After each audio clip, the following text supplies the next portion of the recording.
Inversion reinforcement is a new system that has come along with Season 1 of the first Descendant. As you progress through seasonal content and objectives and challenges, you gain experience to level up the system to unlock more abilities and extra passive boosts and buffs to further enhance your Descendant builds. Now that we're a few weeks into the season, it is officially possible to be at max level Inversion reinforcement, and I'm here today to answer the question, is Inversion reinforcement really worth it? And the short answer to that is yes, definitely indeed. You should not be sleeping on Inversion reinforcement. It's definitely worth learning how things work. And I'm here to give you guys what I believe are the best combinations of Inversion reinforcement boosts to use in different given situations, what is good, what is not really worth it, and to essentially just break everything down here for you guys so you can understand what's going on with it. So let's hop in and let's break it down for you guys. So this is the Inversion reinforcement chart here. If you do not know where to find this, it is down here in the bottom left corner of your character menu. You just click here and it brings you right in. And as you can see, there's energy. You can earn reinforcement levels if you don't know where the XP comes from. If we go to the map, every zone you check in the bottom right down here has iron heart particles collected. So there are 10 objectives for all 8 zones in the game, and each of the 10 objectives gives 450 iron heart particles per completion. That equates to 4,500 iron heart particles per zone, times 8 zones is 36,000 iron heart particles. Now, every level on the Inversion reinforcement is 3,000 iron heart particle required, so you can earn about 12 levels from collecting all of that. The remaining iron heart particles come from doing your daily invasions. You can get up to 2,000 iron heart particles per day from invasions. That is 1,000 per each invasion mission. 2 runs a piece give you 500 a pop, so 2,000 a day. Now there may also be some extra iron heart particles you can earn early on from doing like the quest line when you save Haley and all of that. I don't exactly remember, but eventually if you collect all of the iron heart particles through all of the zones by doing all of those tasks and then do your daily invasions for enough days, you'll be able to max it out just as we have here. Let's get into the Inversion reinforcement here and break down all of the different abilities and what I think is worth it and not. So first off, you might see these spinny ones over here and wonder what this is. So these are passive bonuses that you earn once you unlock an entire tree or an entire skill line. So Hunt is its own skill line, all the red abilities. Attribute is blue, Recovery green, Survival purple, Season yellow. So 3 of these are truly actually passive, whereas 2 of the other ones still require some active effort. So this one here, when augmentation is active, that means you have to have one of these activated and you have to trigger it in combat. So this will not take effect until you trigger one of these in combat, which means you have to have one of these selected to get this going. But we get damage reduction over here from that. This is the same thing as well. When particle membrane effect is active, once again, you have to have one of these equipped and then activate the ability in combat to then get the all attribute resistance increase. Now the bottom 3 down here, these, as far as I know, are all just passively on at all times. Whether you have a green, purple, or a yellow reinforcement ability active or not, does not matter. So this one, based on getting firearm critical hits, gives you a 27% chance to remove debuffs for 3 seconds, as well as having immunity for that time. It has a 1-minute cooldown, but once every minute, if you have a debuff applied to you, whether it's like an elemental debuff, like if you're slowed by ice or maybe you're poisoned or something, when you land a firearm critical hit, it removes that. Down below that, this one is very good. The longer you go in a void intercept battle, the more incoming damage modifier reduction you will have. So every 150 seconds equates to every 2.5 minutes, aka 1/4 of the time of a boss fight. You can get up to a 8.1% damage modifier reduction within the last 2.5 minutes of the battle. That is the maximum for this. Down here on the bottom, when all skills are on cooldown, grants unconsciousness, which decreases the cooldown of the next skill used by 8%. Now, this one is very situational. I feel like there's not too many characters where you might have used all of your abilities within the time frame of them not being already cooled down. At least in my opinion, most well-built Descendants will have pretty quick ability cooldown for themselves. So I don't see this one being too useful too often outside of maybe a couple of given situations. Maybe if you build your Lepic for his nuke ability and that's got a really long cooldown, and then you don't build into much cooldown on everything else, maybe you can pop all his other abilities, and then that would make his fourth ability come back a lot quicker, especially because there's a really long cooldown. 8% of that coming back could be big. But yeah, that's a quick rundown of all of the passives over here. But let's start talking about the hunt category. So in the hunt category, the very first one we have here is biodensity augmentation. And the very first one, very first row, very first column, very top slot. This one, I'd say, is probably one of the best in slot across all general use in the game currently. This one is absolutely amazing. Every time you defeat an enemy, max HP increases by 9.5%, up to 5 stacks. 9.5% times 5 stacks, that's like 47.5% max HP increase, which is, it's a very lovely amount. I do believe this is based off of your base HP before any modules you have multiply and increase it. But still, nonetheless, a bump in HP is never a bad thing. So we have the same thing for shields here, lesser percent, 6.6% boost. We have it for max MP as well. You can increase your max MP for a slight skill effect range reduction. And lastly, they also have it for defense. So all of your defensive stats and your resource have a boost opportunity here. Now, out of these, I believe that biodensity augmentation or neural focus augmentation are the only ones truly worth focusing on. You can maybe make an argument for the shield one here on characters such as maybe Kyle or Enzo more specifically, since they can kind of use shields more effectively. And then the defense one, honestly, defense is sort of a dead stat when something like HP exists in the game until they potentially rework how defensive stats work. Defense is not going to make you live much longer in any given situation than just having more HP would. But if you're playing, say, Ajax and you're using your defense to boost your abilities, then maybe this defense could bolster you a bit. As you can see, we have biodensity augmentation applied here. When defeating an enemy, we get that HP bump. So if we come in here and we defeat an enemy, as you can see, we get 1 stack of it, 2 stacks, 3 stacks, 4 stacks, and 5 stacks. Now next to it, you can see the other mouth ability, which is this one. This is the passive that pops up whenever this one gets activated. So this one shows up the moment you get 1 kill with this. So technically you get 2 abilities procced from a single kill. And as long as you keep a kill within the past 30 seconds, you'll always have this extra incoming damage reduction. And all of them apply the exact same way. This one gives a shield bump, 5 stacks. This one boosts your mana. As you can see, it looks like our mana bar is getting smaller, but it's actually increasing in size. And then our MP recovery in combat is filling up that total maximum MP.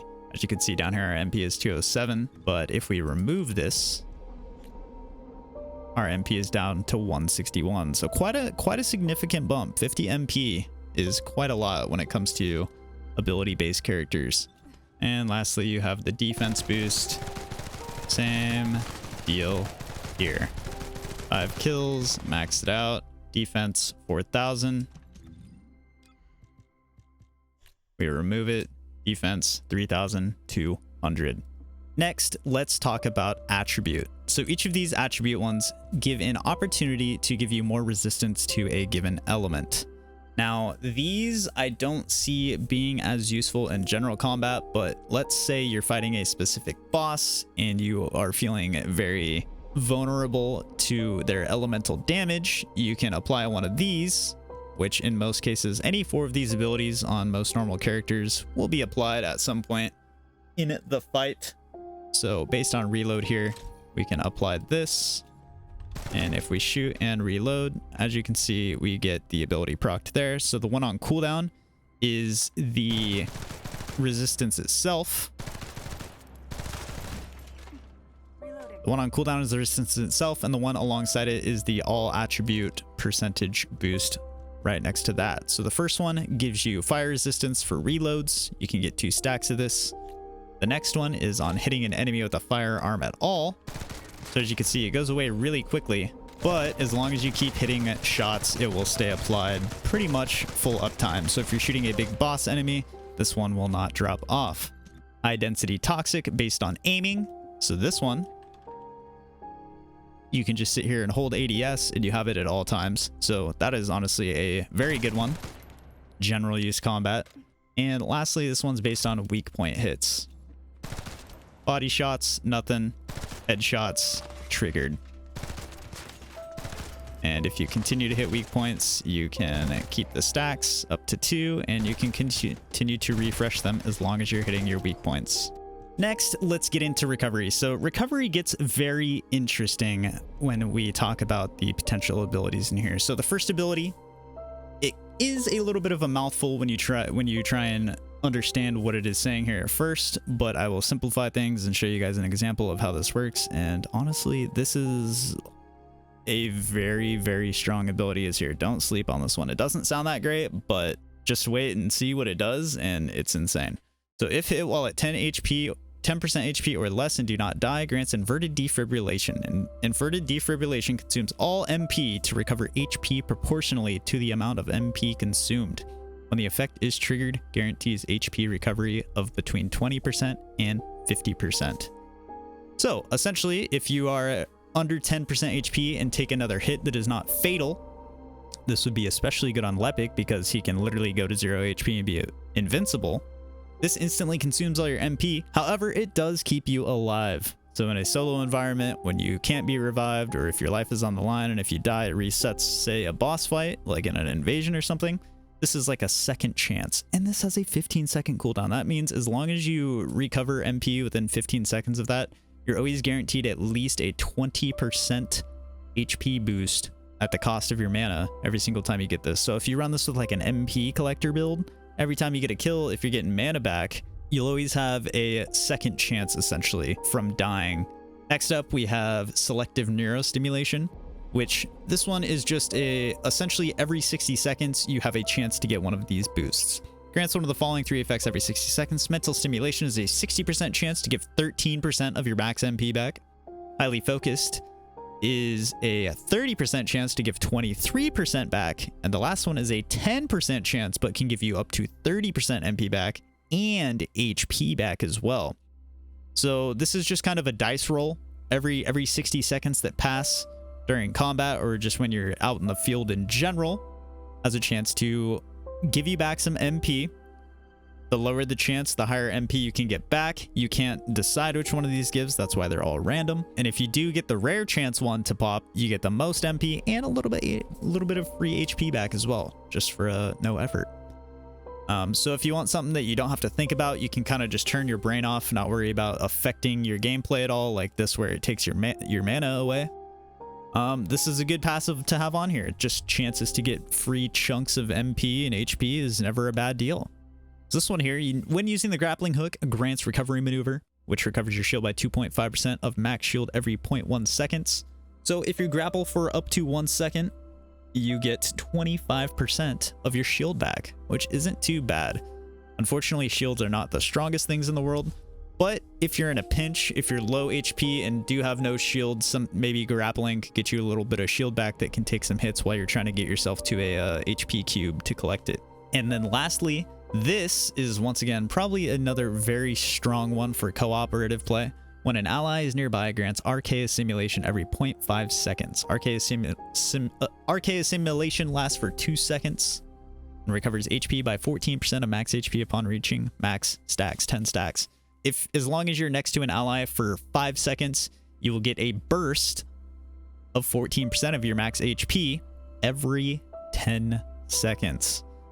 Now, as you can imagine, this would be very good as long as you're teamed up or grouped together in, say, a Colossus fight. Let's say you have an Ajax and everybody's together in the bubble. So long as you guys are all together, you're just going to be constantly getting HP recovery back here during a fight, which is never a bad thing, especially for those Colossi battles. If you're struggling to survive in there, This is kind of like having a passive ability that sort of almost works as a Eugen for the team. Let's say you have a full team comp where everybody's coordinated and you're a party together and all you guys have this on. You can stick together and have constant HP bursts coming back to you. So here we are in a hard mode Devourer. I just want to show you how all of these abilities function. So as you can see, we already have the ability active there. That is just basically showing as soon as our HP drops below that 10% marker, we will trade in our mana for survival. So as you can see on my own here, obviously boss fights are limited lives. So when you have limited lives and don't have anybody to revive you, you know, that can be a stressful situation if you're not the strongest in the world. But as you can see, as we get really low here, boom, back to 50% health just like that. Now I can get away and recover. So it's basically a get out of jail free card. And like I said, if you can get yourself some more mana, you can trigger this again every 10 seconds. So if we continue to stand here, it's not even been that long since we last triggered this, right? Well, not to worry. The ability is now procced again, and boom, survive once again. Now we didn't get as much HP back that time. We only got 20% of our HP because we didn't have as much mana. But if you have max mana, you can get up to 50% back. Half health is a lot. And at the very least, you get at least 20% of your HP back. So you can essentially always survive. So long as you have the tiniest amount of mana, it is really hard to die with this active. As you can see, our health jumps up again there. We can escape, run away. But this ability is really insane, really underrated. Don't sleep on this. It's actually crazy. Now, one thing I will say, this does not work on Glay since Glay has no mana. You cannot trigger or proc this on Glay. So sadly, she is an exception to this ability working, but that's okay because Glay is already really strong, really good. So next, we're going to test selective neurostimulation here. So this is the one that every 60 seconds, you will just get a random ability to proc. So I'm not sure if this will proc right at the 1 minute mark of a boss fight. It will be somewhere within there, like maybe the 9:15 marker. So I'm going to do this so that we consume all of our mana to get our health back. Oh, I don't have the ability on. LOL. So at random, we should just get like a chunk of mana to return. So it will happen at some point, hopefully. We just gotta wait for it. Wait for it patiently. We're just gonna keep running around. If I'm not mistaken, it might have just procced right there. It's up to me. One shot. Oh, there it was. There it goes. You saw we just got a big chunk of it back right there. Well, we actually caught that one working there, so that's nice. Took a little bit of effort there, but we finally got that one. So let's go on to showing off the next thing here. So the next one here is very simple. Whenever we use our grappling hook, we can get 25% of our max shield back. So let's lose all of our shield here. And as you can see, if we grapple off this way, our shield comes flying back. You can see it. We were poisoned there, but our shield was recovering if we do it again here. Actually, it's got more of a cooldown than that. What is the cooldown on this? Cooldown on this one is every 20 seconds. Okay. As you can see as well, inside the menu, you can see the cooldown active on there. So that's pretty cool as well. You can see it's about recovered now. So if we jump and shield here, whoop, as you can see, our shield just jumped right up really quickly there. So for the next one here, we are in public. So for this one, we are going to try and get our health down. Hopefully the boss doesn't get deleted too quickly here. That is an entire possibility here in Devourer here. So I'm going to try and get hit up here and then get that health regen coming along. Mr. Bossman, I would appreciate if you could hit me. Lepic, don't do it. No, Lepic, no. Oh, man. All right, hopefully this time we can actually do this. We don't have a Lepic in here this time, so the boss shouldn't exactly be deleted too quickly. So let's try and take some damage here, and then we'll get this stuff triggered. Please, can I please take some damage? Boss, hit me. Why is this so hard to get hurt? All right, there we go. Now we're cooking. Let's get next to our allies here. As you can see, we have the numbers stacking up: 4, 5, 6, 7, 8, 9, 10. Boom. Bump of health right there. We went up to 7,800. from wherever we were at previously. But we did actively get footage of it there, so that is good. You guys are probably wondering, like, why the fuck is this guy just sitting there? Sorry, we're testing. Sorry, we got the boss killed anyways. Not the fastest devourer in the world, obviously, but it's all right. Next on the list, we have the survival category, and survival it does indeed help with. So for the first one, when your HP is 20% or less during an intercept battle, during any boss fight, you get a 20% movement speed boost whenever you are below 20% HP for 3 seconds with a cooldown of 10 seconds. So if you're playing some type of character that's low on HP, or for whatever reason, if you're still running a biofuel bunny where you're always at low HP, this can give you even more movement speed. Next up, the following 3 are essentially the exact same buff, but for different enemy race types.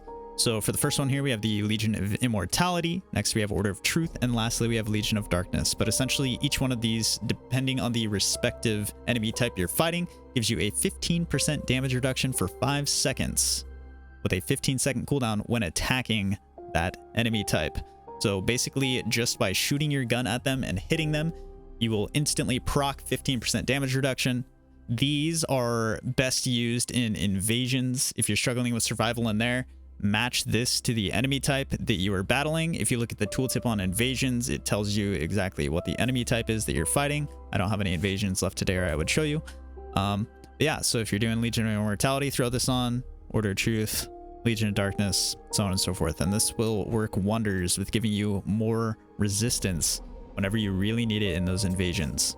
So here we are back at our old friend Devourer. In our inversion reinforcement, we have Void Adrenaline equipped. So we are going to lose our HP, and we're going to proc the movement speed buff. Just to see what it is. So currently my Haley is at 400 movement speed, holding the sniper rifle. So if we take enough damage here and drop below, as you can see, it procs on screen there, and then we now have 480 speed right there, back to 400, as you can see. But that just gives you an opportunity to, if you're actually in combat, obviously you're not going to go into the pause menu. But that'll give you a little bit of movement boost to get out of a sticky situation in these bosses when you're low HP. So next I will show to you each of the damage reductions. So we have Legion of Immortality selected here. And we are at a fusion reactor on the map that, as you can see there on the tooltip, is Legion of Immortality.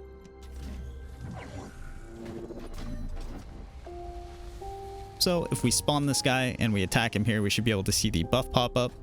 First off, let's see how much damage he hits us for, like, in general. All right, well, that's our shield. All right, so 9800, 9200. Let's see here. Come on, buddy. All right, it's not that much. But if we do attack him here, as you can see, we get the defensive buff there. So now we take even less damage from them. So here we are at an Order of Truth fusion reactor boss. As you can see, we have the Order of Truth damage reduction on. So let's spawn these guys in.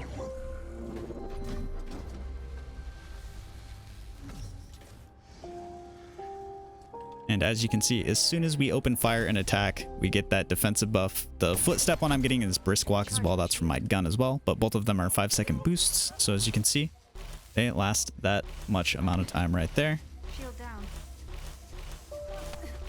And if we wait the 10 seconds, we can proc it again. Actually, maybe it is a 15-second cooldown. Oh, it is a 15-second cooldown. I stand corrected. My apologies. So yeah, those do have full cooldowns after the effect ends. As you can see, Brisk Walk, however, if I'm not mistaken, is also a 15-second cooldown on my gun. But that one, the cooldown starts the moment we get the 5 seconds. So good to know. There's some cooldowns that don't proc right away. There are cooldowns that proc the other way. Legion of Darkness, same deal. We go in here, we have Legion of Darkness buff activated. So if we trigger this and we shoot the mans, we get the buff. Boom. All right, there it is. Simple enough. Now it's time to move into the final category, the season category. So these are going to be the most situational. The first one here, during Order of Truth invasions, grants identity energy source. Identify energy source causes an additional hit when hitting the lesions attached to the archaic container with a firearm. So You'll pair this obviously with this one right here whenever you do damage reduction to Order of Truth inside of your invasions. Pick this as well, and this is the one that has the containers that you got to shoot the things to find the symbols on. So this makes it to where when you shoot the stuff, you don't have to hit it as much with a firearm to knock them off. So this will reveal your symbols a bit quicker to you, so that you can get it done a little bit faster. So definitely worth using inside of those specific invasions. Next up, we have stepping on an arcade tile during the Legion of Darkness invasions grants force device connection every 0.5 seconds. Increases defense by 11.6% for 1 second up to 3 stacks. So that is 33% more defense you can get whenever you're doing a Legion of Darkness invasion, which obviously you would pair with this one here. The Legion of Immortality has no bonus buffs beyond just the damage reduction, but this is just the one where you collect brains. The arcade tile one is the one where you jump up on the platform, look at the door, see what colors there are, and then go stand on the platforms down there. So I know some people have complained about having to stand there and you get wrecked by all the enemies because you're just a sitting duck while standing on the platforms. Obviously, they don't take that long to collect anymore, but this will give you more resistance while standing on those if you're struggling with that. So be sure to pair this with Legion of Darkness on here. Once again, like I said, when you start the invasion, it gives you the tooltip on what enemy type you're fighting. So just come in here, whenever you see Legion of Darkness, you would pick this and pick that, and you're ready to rock for survival inside of those. Next up, we have an Excava exclusive. So when the Excava's energy grenade is at max stacks, grants electric displacement field. Electric displacement field boosts firearm attack by 51% for 2 seconds. Changing your weapon removes the electric displacement field cooldown 20 seconds. So Excava obviously being the seasonal weapon from the battle pass, they wanted to, you know, show this thing some love, give this a boost. And this sounds pretty good, minus the 20-second cooldown. That's a bit much in my opinion. I will show how this works in a couple of different ways to you. But there's only one very strict use case where I think this might be worth using at all in any given build. Obviously 51% firearm attacks, really great. But once every 20 seconds and needing to have the grenade at max stacks to proc that is a pretty uncommon. It doesn't happen that often in combat using Excava, depending on how you're using the weapon, I guess. But yeah, I'm a little disappointed on how either short the buff is or how long the cooldown is. Either way, I feel like it could be the duration should probably be bumped up to maybe like 5 seconds, I guess, if you're gonna have a 20-second cooldown like that. But I will show you guys how to take advantage of this. And lastly, when movement speed is 300 or less, grants RK Pacemaker. RK Pacemaker decreases skill cost by 25%, skill effect range by 5%, and fire rate down by 5%. So there are 2 scenarios where I have gotten this to work. One of them is on Haley. When you're using her with sniper mounting, you can get this buff. They recently changed it in the last patch, actually, to where it uses the sniper movement speed. So you can actually get under 300 movement speed with this, because previously with Haley, she wouldn't go under 300. I think it was 320. So unless you used a specific mod that then further reduced your movement speed under a very certain circumstance, this not worth it. So you can use this on Haley and Glay. Glay I don't really recommend because fire rate reduction, not so hot. Haley, however, fire rate not so much of an issue, and I will say this is very, very strong for Haley, so don't sleep on that. So we're back in the lab and we're going to test the final 2 seasonal abilities that we can. As I said, I don't have any invasions to be able to show these off to you right here, but we can do the Excava one here, and I can also show you RK Pacemaker in action. So for the Excava one here, if you don't know how Excava works, when you're shooting the gun, you gain stacks. Now, if you're ADSing and shooting, as soon as you gain a stack of the grenade, it will shoot it. But if you're hip firing instead, you can get up to 3 stacks of the energy grenade. So this only takes effect when you have 3 stacks of the energy grenade. So I'll show you that. I'll show you that to you here. So they recently buffed this as well to where you only need 15 stacks, and then we get this grenade shot, boom, and then it does that big shot. So every 15 bullets that hit in combat will shoot one of those off.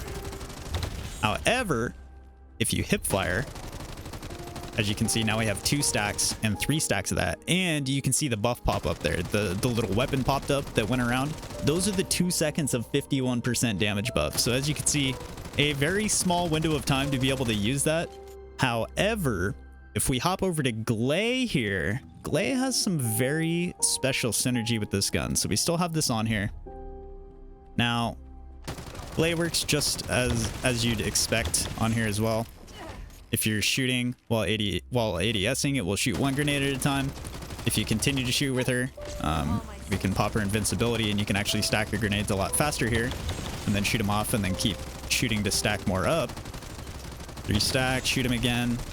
So it's kind of like it's an interesting gameplay loop with this gun to alternate hip firing off and on like that. But as you can see, there is a very interesting thing with Glay here. So if we reload, we have 3 stacks of the grenade. So we shoot it and then it goes back to normal. But on Glay, if you hip fire and get 3 stacks of the grenade up, 3 stacks of the grenade here, and then you get down to 0 ammo and reload, for whatever reason, when you're at 0 ammo with your infinite ammo procced, you can infinitely shoot the grenades. So you can use this gun as a full ADS grenade launcher on Glay. And every 20 seconds you will proc that buff if we just keep cycling through here. So every 2 seconds you can get that 51% damage boost bump from having max stacks of grenades. So Glay is a special use case where you can actually really take advantage of that and get some pretty potentially high damage numbers pumped out right there off of this if you just keep pumping it and keep getting those little windows of damage buff. But I do want to do a future video on this gun and theory crafting ideas on how I think it would be good. And this is definitely included in that list. But yeah, that's one of the main ways that I could see this really being worth it. I don't think just generally using Excava on any given character would really warrant using this over other combinations of stuff in most content. But if you really like the gun, at least it does have some love shown here for the seasonal stuff to make it a little bit better.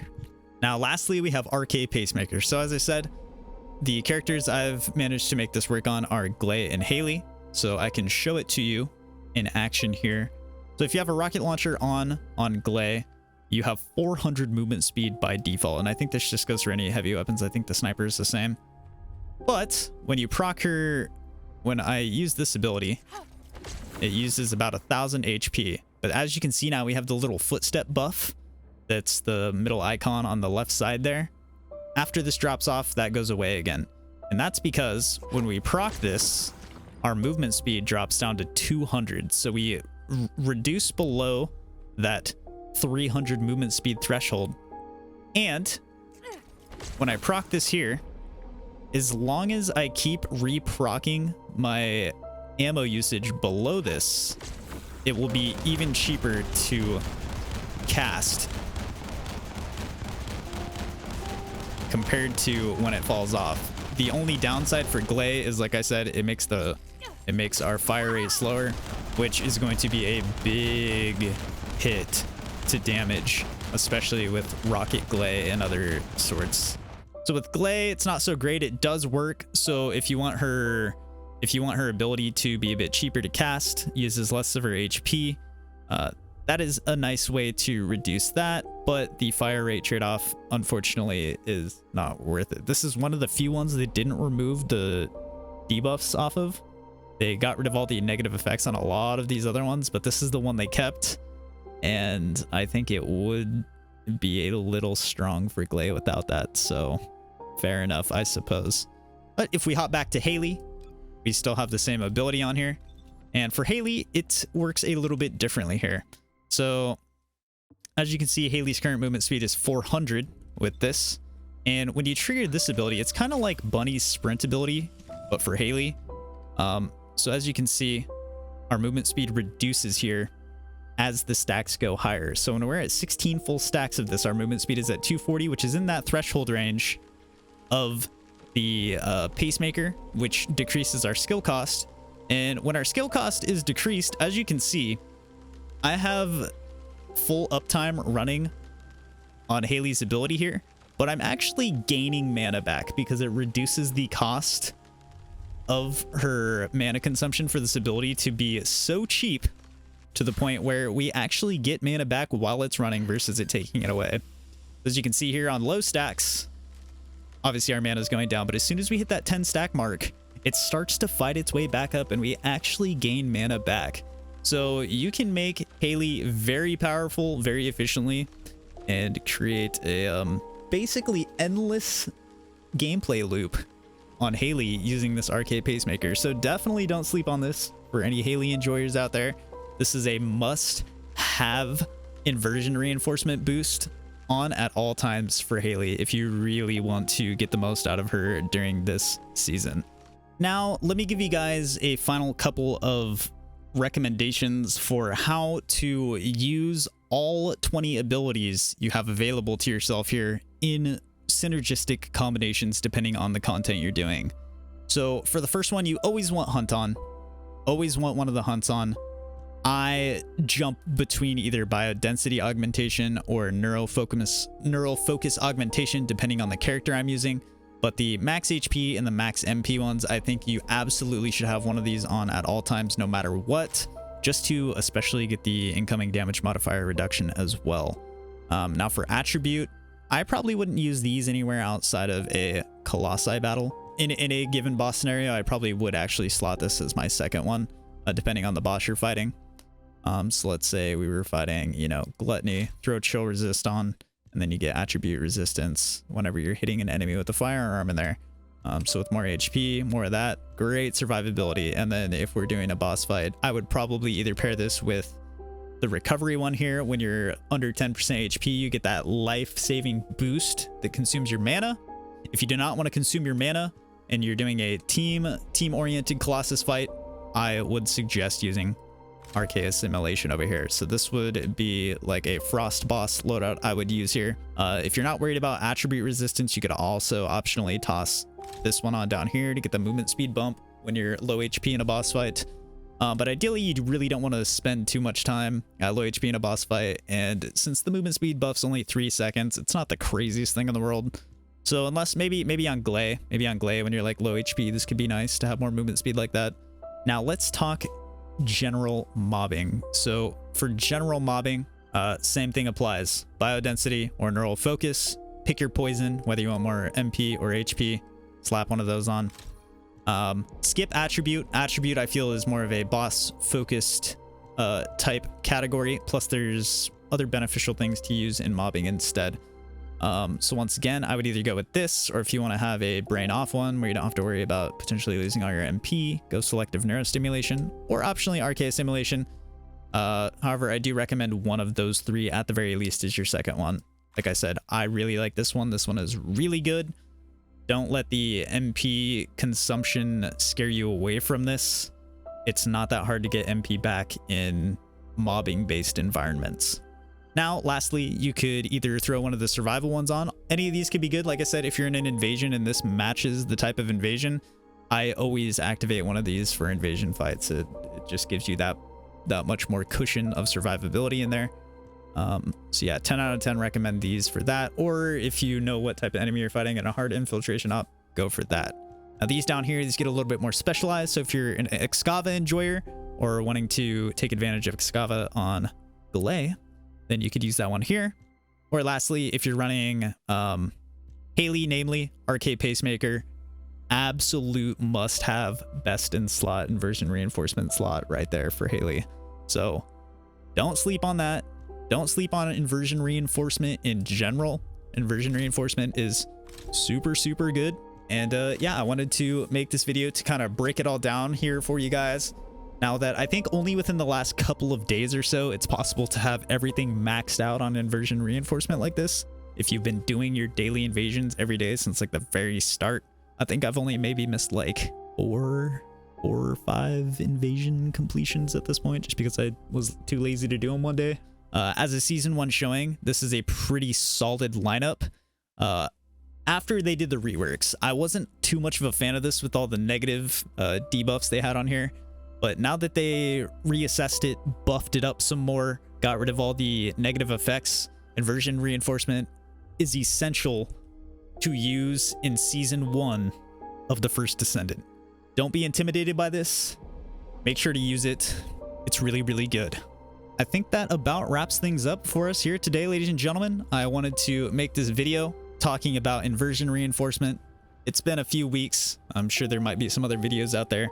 But I wanted to show it off all to you here with it fully maxed out and just give you my 2 cents and personal experience on, now that I've used it for a while, I think I got a really good grasp on what is truly good and what is truly not really worth worrying about when it comes to the gameplay experience with these, to kind of streamline you guys into finding the best ones for use in general gameplay. So if you're limited and don't have your inversion reinforcement super maxed out, you can, reset it as your leisure and hyper focus into these ones that I think are the best ones to use for this season.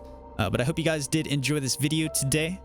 Thanks for coming along and watching. If you did enjoy, be sure to leave a like, comment down below, and don't forget to subscribe to the channel for more content to come very soon to you guys. Until the next time does come, stay grinding, guys, and I'll catch you guys in the next video.